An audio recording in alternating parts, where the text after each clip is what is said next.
Deixa eu compartilhar.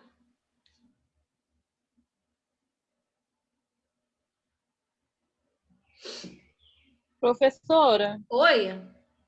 e como vai ser a prova? Vai ser online mesmo? Vai sim, vai ser online, tá? Tá, ok. Então vamos lá. Sistema de disciplina e fiscalização, tá? Do exercício profissional de enfermagem, instituído por lei, né, desenvolver as suas atividades segundo as normas baixadas pela resolução do COFEM. O sistema é constituído dos seguintes objetivos. Importante, tá? IPC pra caralho. A área da disciplinar, né, normativa, ela estabelece os critérios de orientação e de aconselhamento para o exercício de enfermagem, baixando as normas visando o exercício da profissão, bem como as atividades na área de enfermagem, nas empresas, consultórios de enfermagem, observando as peculiaridades, né, atinentes à classe e à conjuntura da saúde do país. Opa! Se eu quero montar algo, eu preciso seguir aquelas disciplinas, eu preciso seguir aí a normativa. O que ele está pedindo para eu poder seguir, tá? Então, é exatamente dessa forma. Vou abrir uma casa de parto. O que o COFEM, o que o COREM, o que aquele COFEM, ele me respaldam relacionado a isso. Eu preciso seguir todos os critérios. Fato agora é o que a gente está vivendo.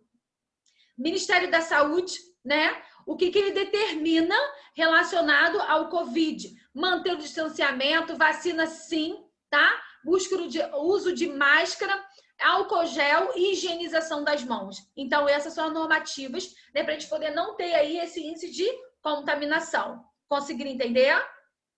Sim. A resolução do COFEM 218.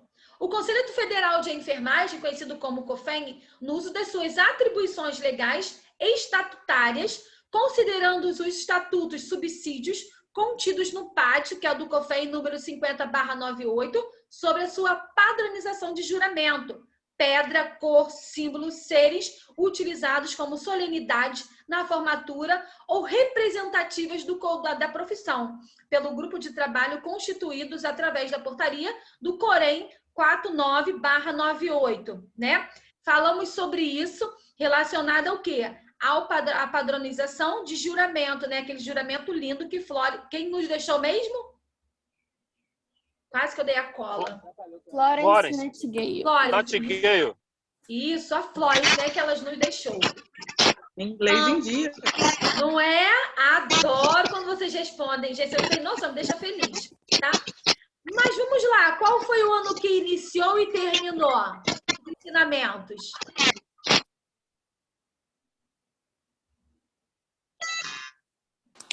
Eita!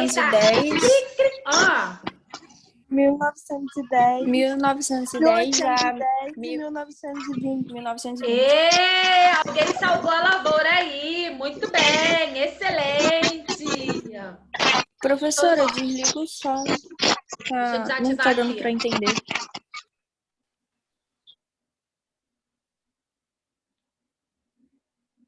Foi. Conseguiram entender? Quem foi Florence? Qual era a teoria de Florence? Ela era Ambientalista. Ambientalista. Isso aí. Show. Quem depois de Florence veio como percursora também? Ana Nery. Ana Nery. E qual é o dia da semana da enfermagem?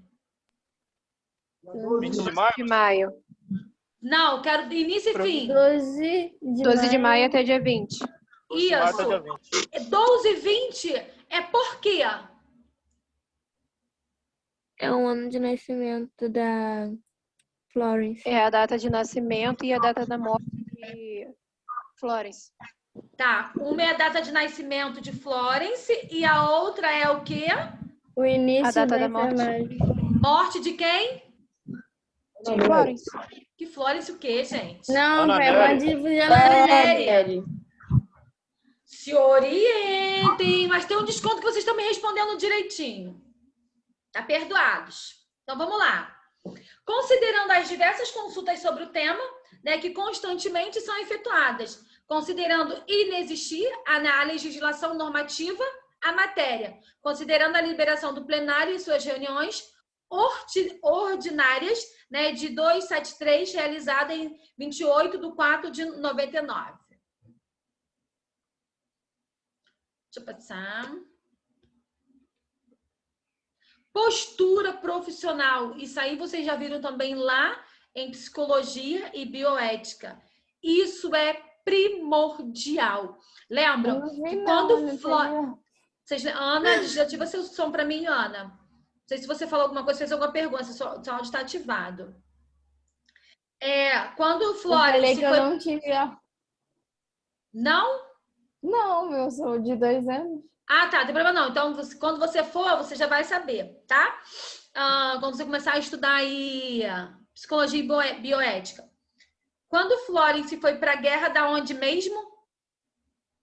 Crimeia. Da Crimeia. Ela levou voluntariados, correto? Então lá, né, são pessoas, né, que umas se adaptaram, outras não, outras não tinham postura. Ela acabou sendo, né, cancelada, que é o novo palavramento aí, né, a nova palavra é cancelamento, e eles foram cancelados. Então a gente precisa ter essa postura profissional. Manter os cabelos presos, né, caso o cabelo seja longo, né, ou curto, sempre o quê? Limpos. É importantíssimo manter o cabelo sempre presinho. Usar uniforme limpo, evitando o uso, né, fora do ambiente hospitalar. O que a gente mais vê a galera utilizando mesmo é o quê? Na rua? O jaleco, aquela roupinha branca por cima. Horrível. Gente, é erradíssimo usar de e jaleco. anti-higiênico, porque você vai voltar para trabalhar depois. Exatamente, tá? Usar calçados limpos, fechados, impermeáveis e confortáveis. Quando a gente fala em calçados fechados, não pode ser sapatilha, né? Porque a sapatilha, vulgo aí, ó, o peito do pé, ele fica o quê? À mostra, ele fica aparecendo. Então, se cair alguma agulha, né, algum pérfuro cortante, vocês irão se contaminar. Então, por isso que o sapato, ele literalmente precisa ser o quê? Todo fechado, tá? Professora, pode sapato com cadarço? O único problema, né, da utilizando o tênis com cadarço é que se muitas das vezes cair sangue, vai ficar difícil da remoção. Então, por isso que o sapato ele precisa ser pelo menos tipo aqueles, né, sapato tipo impermeável, sem cadarço, muito fácil de limpeza, tá? Do que utilizar o tênis e você vai ficar com sangue ali naqueles tênis ali o dia todo, tá? Por isso que a gente pode evitar. Pode usar? Pode, mas o bom aí é estar evitando, tá? Aí é com vocês. Para usar o laboratório pode, para o campo de estágio também pode, tá? Manter as unhas sempre limpas e cortadas, onde você possa olhar e não visualizar a sua unha. Essa minha aqui tá um pouquinho grande, ó, que tá aparecendo, e essa daqui. Tem que manter as unhas sempre aparadas, tá? Evitar levar a mão ao rosto, né, e ao cabelo durante a execução do procedimento. Então, uma vez que seu cabelo, ele, muitas das vezes, ele tá preso, ele tá com touca, automaticamente você não vai ficar passando a mão no cabelo.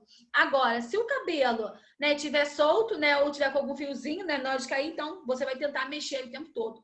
E tá trabalhando, evitar de passar a mão no rosto o tempo todo, tá? E aí a gente faz, querendo ou não, a gente faz contato aí indireto. Evitar uso de anéis, pulseiras, pois podem contribuir, né, para a fonte de infecção e causar traumas. A palavrinha, né, é adornos, tá? Então, a gente tem que parar de utilizar o quê? Quando a gente for estar trabalhando, a gente tem que tirar os nossos adornos. Cordão, pulseira, anel, brinco grande assim, ó, não pode, tá? Onde eu atuo, nem brinco pequenininho a gente pode, tá? Tem que estar tirando, tá? E não piercing, pode. professora? Piercing no nariz, né? Tem que ser retirado, né? E na língua? Na língua é bom também evitar, né? Porque você está numa área hospitalar, né? Sim. Aí vai depender da instituição, tá? Nos outros lugares, ninguém precisa saber. Na orelha em cima. Na orelha né? Tem que avisar, né? Tô com piercing aqui. Ai, não quero saber. Pelo amor de Deus. Gente, é sério, tá? Nariz e orelha também não, tá? Não pode. Ô, professora, mas e se na hora que botar a touca tampar? Presta atenção, não pode nenhum tipo de adornos. Adornos, brinco, ó, pequenininho, tá? Não pode. Tem que retirar tudo. A gente fica igual um Joãozinho mesmo.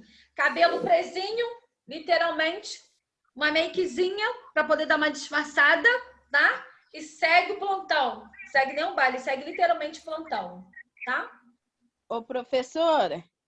A Juliana fez igual uma aluna minha que me chama assim, ô, professora, azul, tanto a Lara, fala, Chuchu. A Lara. Ô, professora, eu Oi. trabalho no hospital, que tem uma menina que trabalha na emergência, com esse negócio de usar máscara, ela tem pince no nariz, ela trabalha o tempo todo com pince no nariz, mas como ela usa máscara, ela não dá pra ver. É, contraventora ela. Então, vamos lá. Gente, é brincadeira, tá? Mas não pode. Se eu falar pra vocês que eu sou dele pra colocar um piercingzinho, vocês não irão acreditar? Não é assim que eu tô falando, mas só que eu não posso, então não nem furo, nem me estrevo, porque eu sei que não dá, tá? Então, ó, brinquinho não pode, tá? Joãozinho, literalmente. Claro, a gente vai chegar em algumas unidades que vocês vão ver, né? Que o profissional, ele tá com a unha grande, né? Que ele tá com o cordão, que ele tá com o relógio, que ele tá com a aliança e não pode. É o que eu sinalizei pra vocês. É de mulher para mulher, Marisa, literalmente isso, tá? Oi. Professora, Oi. e se for um que tem como esconder? Aí precisa tirar? Ou só botar pra dentro? Vamos lá, Chuchu, o que é não? Ih, Não. falou igual minha mãe agora. Né? Eu falo isso pro meu filho. Eu falo isso pra ele. Você sabe o significado do não? Não é não, né? Não tem não, não pode, não pode, não pode. Não tem isso, não é não, tá? Literalmente não pode, tá? Tá bom. Foi? Digam que sim, tá? Não realizar comentários sobre o cliente fora do ambiente do trabalho, né? Respeitá-lo e demonstrar educação e postura durante o procedimento. Isso aqui, gente, é literalmente primordial, tá? A gente sempre preservar aí a intimidade do paciente e aquilo que ele nos fala, né? É literalmente, né? Ter aí como, vamos botar aí como segredo. Se muitas das vezes ele fala, é porque ele confia em você, ele confia no seu profissionalismo e muitas das vezes a gente acaba abrindo o bocão aí falando, né? Cuidado ao falar dentro do ônibus também. Pensem sempre, tem sempre um passarinho que vê lá do alto, tá? Deus ele nos vê o tempo todo, mas tem sempre um passarinho que nos vê. Então, nada nessa vida é escondido, literalmente, tá? Fala, alguém chamou professora? Utilizar... Fala, Ania. Eu ia perguntar sobre tatuagem. Então, tatuagem, eu sempre recomendo vocês fazerem quando vocês começarem, né? Principalmente no braço, tá? Quando vocês já começarem a atuar. Algumas instituições podem implicar? Sim. São todas? Não. Hoje, para concurso público, não implica tanto. Mas imagine você começar a trabalhar, tá com o braço cheio de tatuagem, tá? Então, assim, gente, dependendo do que seja aí, né, acaba tendo como uma poluição, né? Então, tem que ter muito cuidado relacionado a isso. Mas hoje, a gente vê aí que não tem tanta implicância relacionada a isso, tá? Não tem tanto preconceito, tá? Entendi. Mas é de acordo com vocês, tá bom? Professora, eu tô mentindo, eu tenho tatuagem, tá? Eu tenho tatuagem, tá? Mas a gente precisa fazer uma coisa meio que discreta. Vocês estão começando agora, então vocês não sabem qual é o primeiro hospital que vocês vão ter oportunidade para estar atuando. E se vocês pegarem um hospital que eles têm preconceito, vamos dizer assim, tá? Porque existe pessoas ainda preconceituosas relacionado à tatuagem. Então, assim, deixa um pouquinho, esperem mais um pouquinho, tá? A professora tá gravada. E a piercing também, né? É o quê? E a piercing também. Piercing no nariz não pode. Na orelha também não. Nos outros lugares é escondido, então... Né? Professora, Oi. quem tem tatuagem, em relação a doar sangue, não pode, né? Quem fez Só tatuagem depois de menos... 2 anos. Só depois de 2 anos. Fez a tatuagem, não tem 2 anos, não pode doar. Passou de 2 anos, pode doar. Menos de 2 anos não pode fazer doação de sangue. Tá? Só depois de 2 anos. Professora, Oi. eu vi um garoto na internet que ele era da aeronáutica e ele era cheio de tatuagem. Inclusive, assim, no pescoço, bem à vista mesmo. Tinha um monte de tatuagem. Aí eu fiquei pensando, é até estranho, né? Mas ele tava lá na aeronáutica. Tá. Provavelmente, né, ele pode ter feito depois que ele já se enganjou, né? Ele já criou uma estabilidade, tá? Mas muitas das vezes, assim, as Forças Armadas, pode ser que elas impliquem um pouco, mas no edital vem dizendo, né, se é relacionado à tatuagem ou não. Porque hoje tudo é preconceito, gente. Então, assim... Mas aí você tem pode, relativo. tipo, entrar e depois E que fazer você entrar, depois. você faz? Pode, aham. Mas aí, se você fizer, tem a opção deles te mandarem embora por você ter feito? Não, quando é algo vitalício assim, né, você só é mandado embora se você cometeu algum erro. Agora eles falam assim para você, está no edital e você tem aquele contrato, né? Não pode fazer tatuagem no braço, né? Porque isso é um direito que a gente tem, né, ao nosso corpo. Então, assim, eles vão dizer, entendeu? Conforme você vai atuando, você vai vendo, tá? Se pode ou não. Uhum. Tá? Foi? Utilização de maquiagem sempre discreta, tá? Não utilizar tonalidade, né? E de cor bastante forte, tá? Tem que Mas trabalhar igual o dragão, professora? Não, gente, não é igual o dragão, né? Se vocês verem, eu tô com bastante olheira, mas eu botei aqui, né, um negócio que Não tava pode aqui um colocar pouquinho. uma sombra neon, um batom Vamos vermelho. botar o neon, prata, um negócio aqui assim, entendeu? Não, a gente já tem que trabalhar sem nada, né? Pelo menos uma maquiagemzinha bem básica. Bem básica. Eu falo pra vocês, gente, meu cabelinho fica preso, fico de touca, sem brinco, sem nada.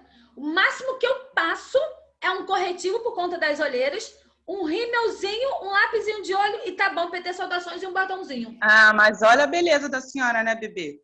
Oxi! Igual Nem a de precisa vocês, gente. É a mesma coisa. É a mesma coisa. Tô chegando no 3.9, gente. Professora? Ela falou da idade ainda. Adoro a música do Pablo Vittar. Eu sou na flor da idade. Assim né? mesmo, adoro dançar essa música. Vai, fala. Em relação a batom, tipo, forte, não pode? Só pode fraquinho, bem Aqui, ó. basiquinho? Acabei de dizer, não utilização de tonalidades fortes, tá? É clarinho, tá bom? Tá bom. Posso? Desculpa, até porque a gente usa máscara, então não iria ver o batom, né? É assim, com essa pandemia, a gente utiliza máscara 24 horas, né? Quem trabalha 24 horas, óbvio. Mas quando não tá na pandemia, geralmente a gente só utiliza máscara quando é precaução respiratória, né? Ou quando a gente vai realizar algum procedimento no paciente. Fora isso, a gente fica sem máscara, tá? Claro, sem estar na época da pandemia. Foi? Teorias. Vamos lá. O que é teoria? É um conjunto de conceitos e definições, já falei um pouquinho sobre isso para vocês, relacionada a hipóteses que planejam a visão sistêmica e o fenômeno de Potter, né? Perry, de 2006. A teoria de enfermagem é a conceitualização, né, de alguns aspectos de enfermagem comunicados com a finalidade de descrever, explicar, diagnosticar, prescrever cuidados de enfermagem. Melis, isso aqui é a referência, tá? 13, né, 37, que é o ano. Então, vamos lá. Agora a gente vai falar um pouquinho das teorias de cada uma.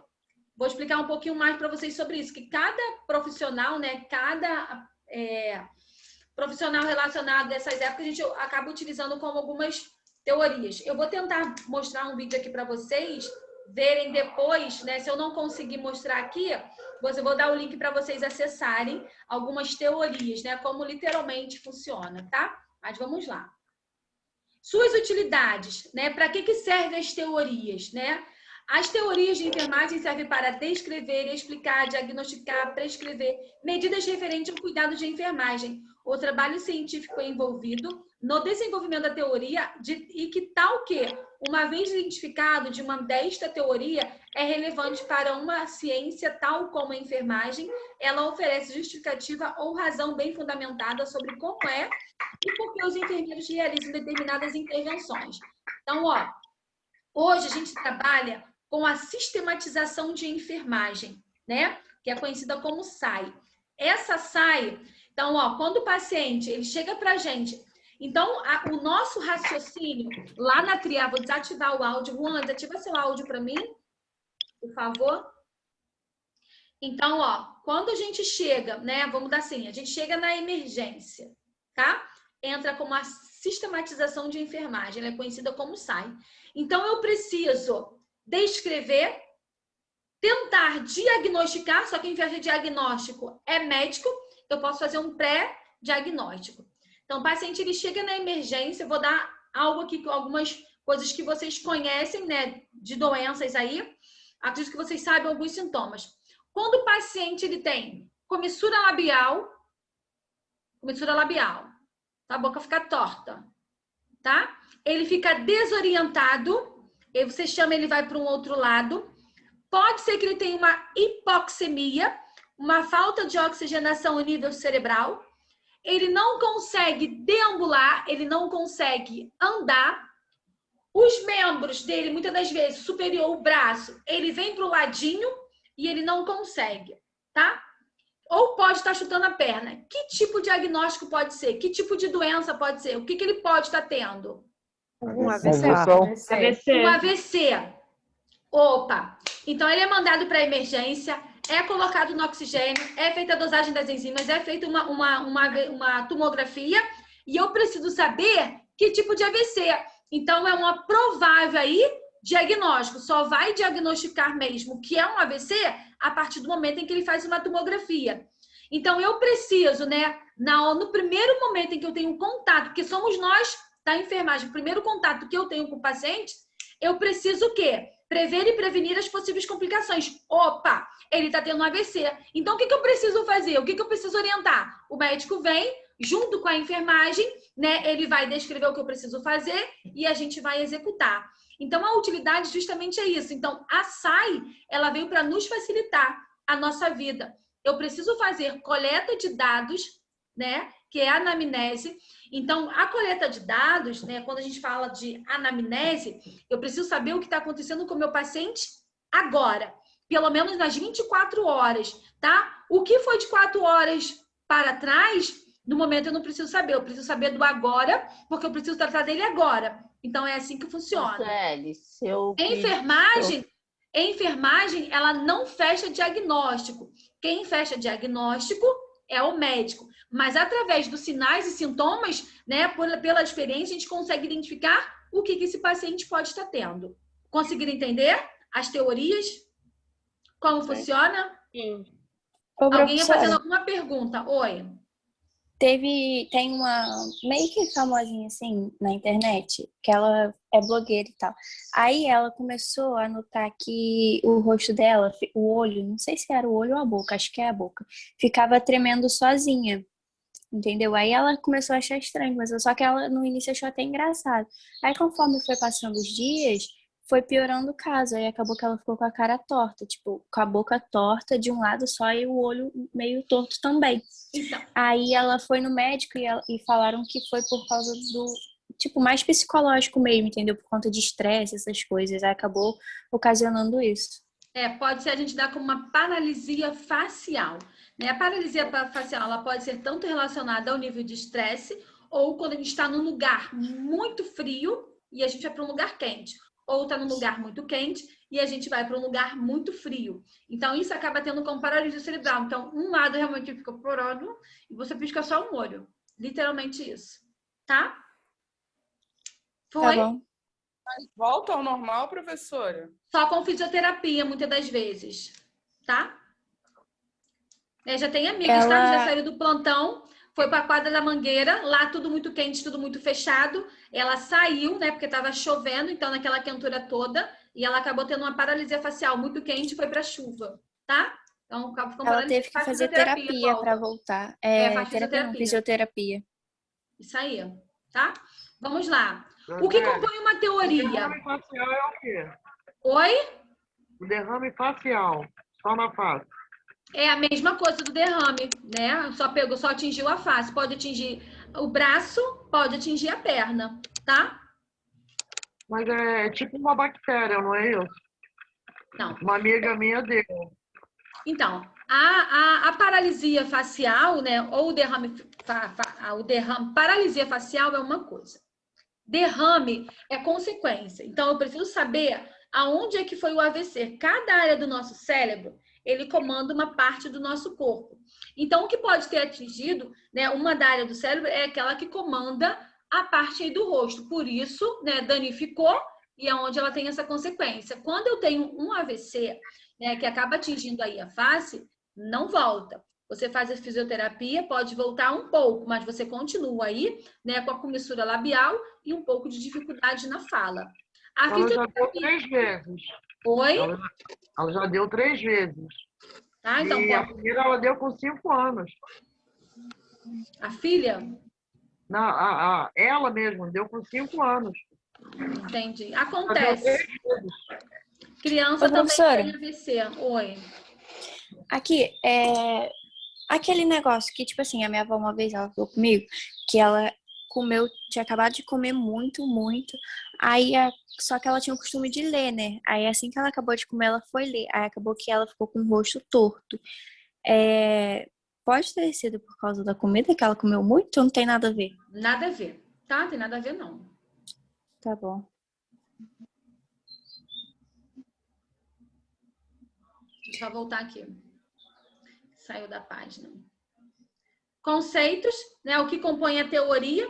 Então, eu tenho conceito e definições, tá? O que aconteceu? A gente já sabe o conceito da teoria, são sinais, sintomas.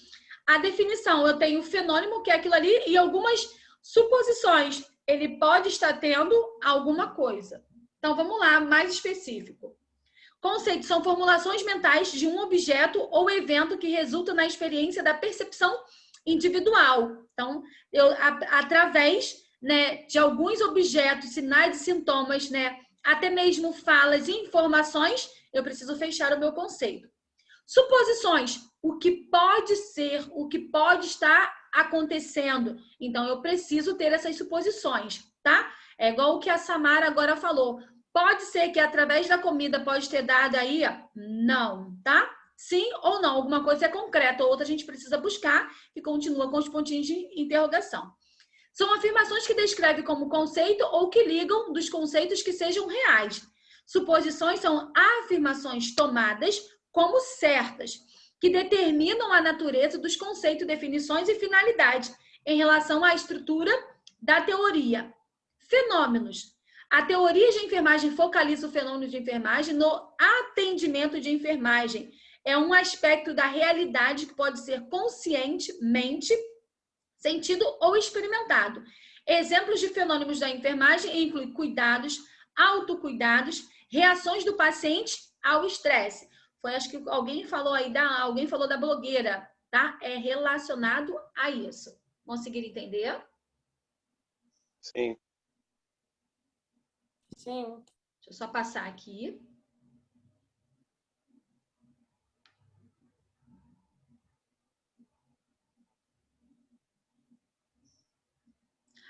Teorias, tipos de teorias.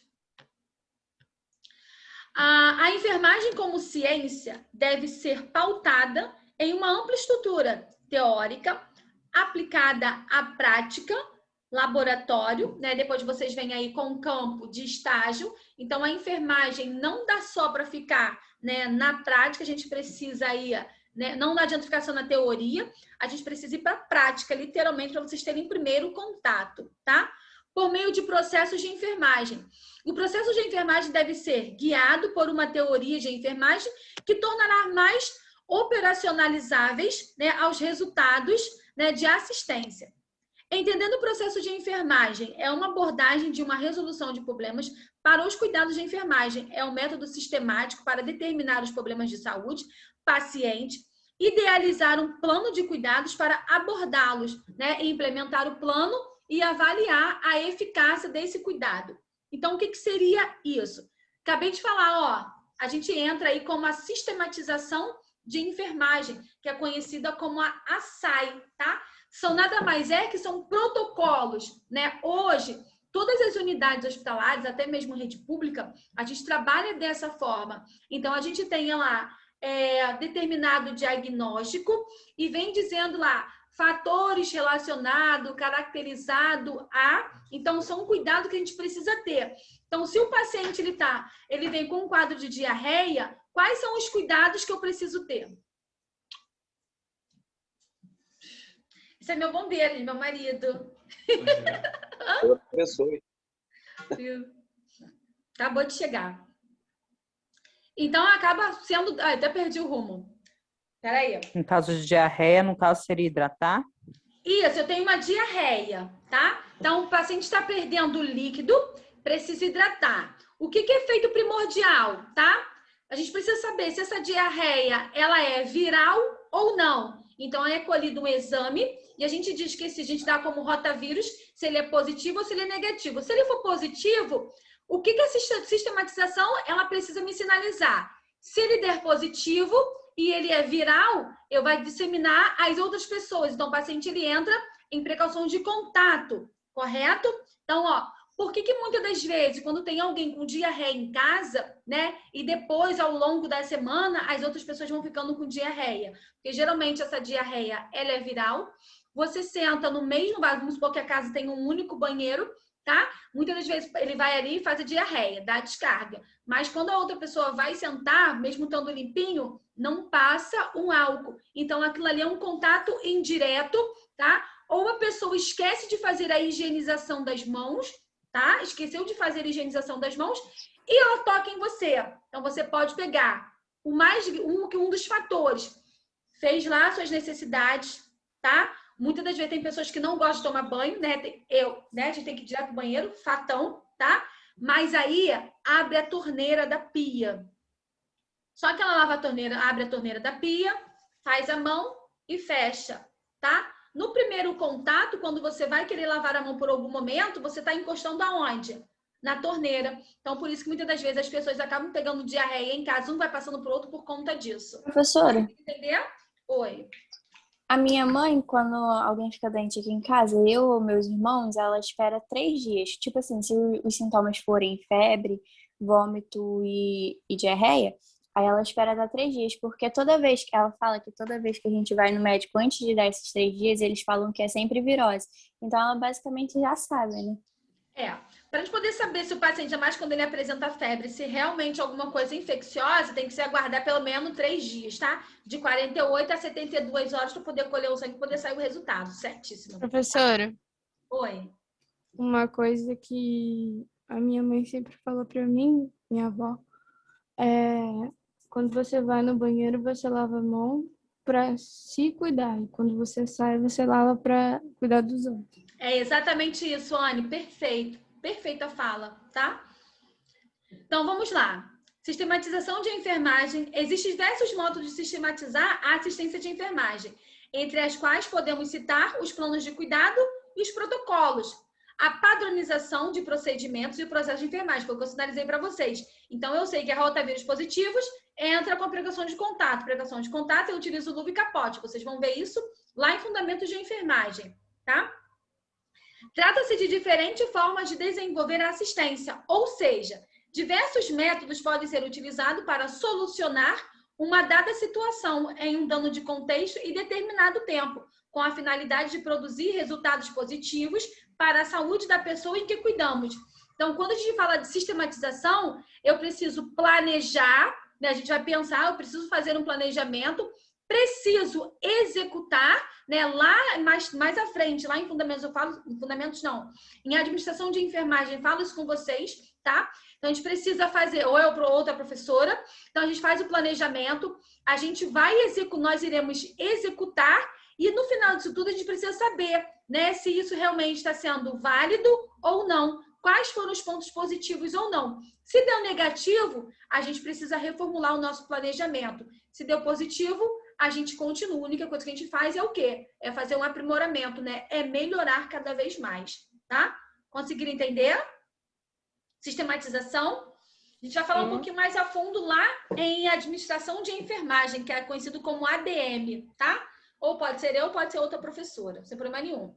Atenção! O processo de enfermagem evoluiu para um reconhecimento de que, além daquele julgamento estritamente vinculado à doença e às suas complicações, os agentes de enfermagem fazem outro tipo de julgamento, agem como base nesse julgamento. A aplicação deliberada e a sistemática do processo de enfermagem pode acrescentar a qualidade ao cuidado, melhorar a visibilidade e reconhecimento do profissional e representar uma possibilidade concreta na avaliação a prática do profissional. Então, quando a gente acaba entrando com outro processo, né, a aplicação, nós também entramos com o quê? Exames complementares, tá? Raio-x, tomografia, eletro, tá? São exames complementares que eu preciso o quê? Fechar o diagnóstico. A gente tem aí os possíveis sinais e sintomas, o que a gente pode deduzir, né? Um preconceito aí relacionado a isso, mas o que vai determinar como fechar como diagnóstico é o médico quando ele solicita todos os exames. Então, a gente faz um pré-julgamento, vamos dizer assim, e o médico ele fecha diagnóstico através dos exames complementares. Foi? Conseguiram entender? Sim. Acho que eu voltei demais. Aqui. Avaliação. Esta primeira etapa começa quando quando vê o paciente, né, pela primeira vez. A avaliação é contínua durante toda a hospitalização, né, do paciente. À medida em que você obtém mais informações sobre as condições dele, melhor. Quanto mais informações ele me passar, é melhor. Por isso que é importante a gente conversar sempre com o paciente, tá? Ainda mais no primeiro momento, tá? Durante a avaliação, você completa informações relevantes. As mesmas devem ser documentadas de formas acuradas, né? Aonde eu faço... Ai, me perdendo. Aonde eu posso estar anotando essas informações? No prontuário, professor. Além de eu verbalizar, né, com o meu colega, com a minha equipe, eu também posso fazer uma evolução de enfermagem. Então, eu vou anotar. Paciente relata, tá? Ou SIC, segundo informações colhidas, e eu vou relatar lá no prontuário do paciente, tá? Geralmente a gente coloca SIC, segundo informações colhidas, né, através do paciente. Gente, o nosso tempo ele vai finalizar de novo daqui a alguns segundos, tá? Aí, esse momento... Mas já são 10 horas. 10 horas? Deixa eu acabar aqui, a gente vai para o nosso intervalo, tá bom? Professora? Meia, professora. Oi? E volta 10h30. Volta, dependendo do caso, volta 10h35, né? Porque a gente vai comer aí 4 minutinhos, 1 minutinho, tá bom? Beleza. Oi? Faz a pergunta, o tempo vai acabar. Não vai direto. Dá um intervalinho de 10 minutos e vai direto. Amor, Que? Não entendi. Não posso. São as regras da instituição, o qual eu preciso seguir, né? Seria muito bom se eu fosse direto. Para mim seria maravilhoso, porque eu dou aula à tarde. Mas infelizmente não, tá? Tranquilo. Professora, posso te fazer uma perguntinha também? Pode. 10h30 eu tenho